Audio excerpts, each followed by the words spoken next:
Ad oggi sono 5.900 i rifugiati ucraini alloggiati in Veneto presso familiari o negli hub. 4 su 10 hanno meno di 14 anni, 1 su 2 ha tra i 15 e i 50 anni. Le donne rappresentano il 71% degli arrivi, dunque complessivamente l'85% dei profughi presenti nella nostra regione è composto da donne e bambini.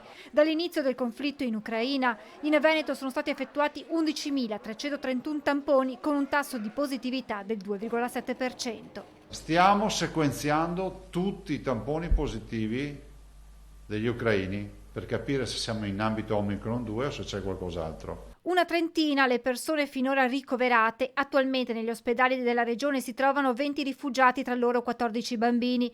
Nella maggior parte dei casi pazienti oncologici.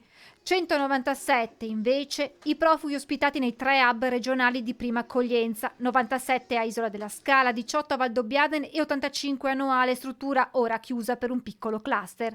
Sul fronte dell'accoglienza diffusa sono 4.500 le telefonate da parte dei cittadini che hanno messo a disposizione 9.200 posti letto. Le donazioni hanno invece superato il €500.000. Ma se dovessero essere confermate le stime che parlano di 50.000 persone in arrivo in Veneto nelle prossime settimane, saranno necessarie ulteriori misure. Ogni cittadino mette a disposizione una cameretta, oppure bisognerà cominciare a pensare a strutture alternative, anche, capite, io mi rifiuto di pensare, di pensare a cominciare a ragionare di tende, di tendopoli o altro, perché poi vuol dire veramente